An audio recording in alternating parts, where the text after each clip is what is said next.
Chapitre 4. La vision comme premier actif stratégique. Dans le chapitre précédent, nous avons compris que la passion seule ne fait pas vivre une maison de production. Elle peut démarrer un feu, mais ce feu s'éteint si la structure et la discipline ne sont pas là. Maintenant, la question devient, qu'est-ce qui précède la structure?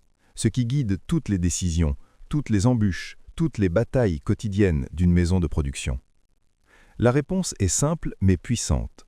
La vision. Une vision n'est pas une phrase inspirante que l'on affiche sur le mur. Une vision est un outil stratégique, un repère invisible qui structure chaque choix et chaque action. Sans elle, même les meilleures équipes se perdent, les projets s'essoufflent et l'énergie collective se dilue dans l'inutile. 4.1. Sans vision, toute décision devient conflictuelle. Imagine une maison de production où personne n'a défini ce qui compte vraiment. Chaque projet est discuté comme si c'était une question de vie ou de mort. Chaque refus est vécu comme une trahison.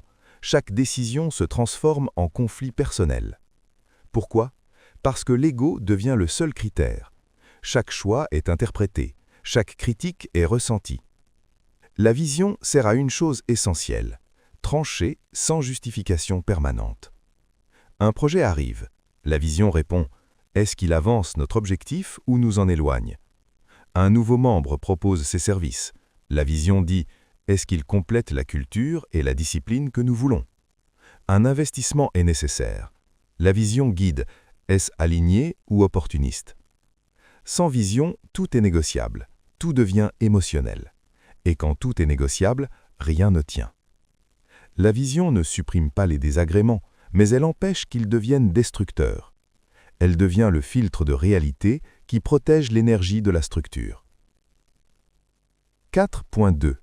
Les 3 niveaux de vision d'une maison de production. Une vision sérieuse ne se limite pas à un seul angle. Elle se construit sur 3 couches indissociables, artistique, économique et humaine. 1. Vision artistique. Elle définit le type d'histoire que la maison produit, le ton, le style, l'exigence. Elle dit clairement ce que la structure refuse de faire. Sans cette couche, la maison devient opportuniste, elle accepte tout et finit par ne plus signifier rien. Imagine un réalisateur talentueux qui propose un projet. Si votre vision artistique n'est pas claire, vous dites oui par politesse ou par excitation.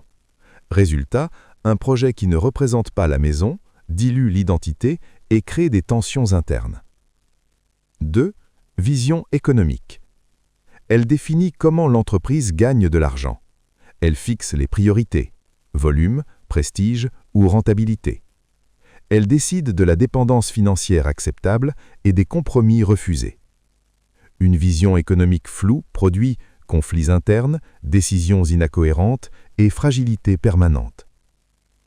Les maisons qui s'en sortent bien ne fuient pas l'économie, elles l'intègrent dans la vision. Car l'économie n'est pas l'ennemi de la créativité, elle en est la condition. 3. Vision humaine.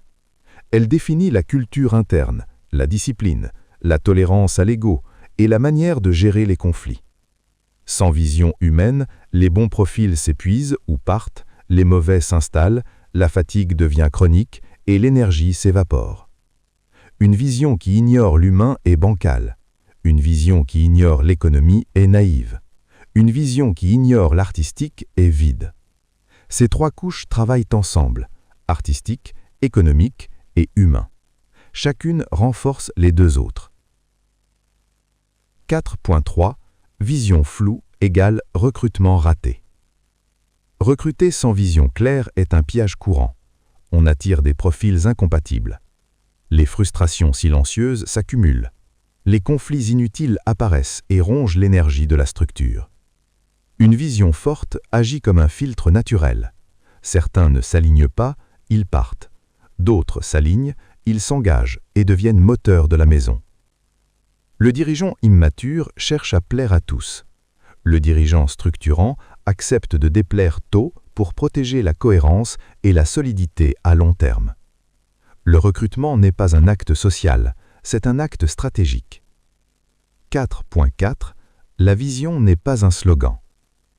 Beaucoup croient qu'écrire une phrase inspirante suffit. Ce n'est pas vrai.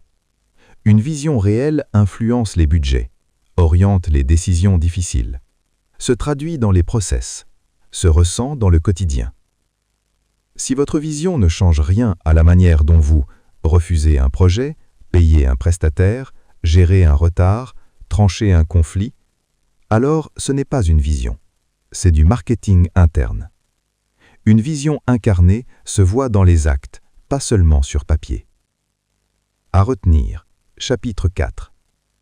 La vision est un outil de décision, pas une déclaration.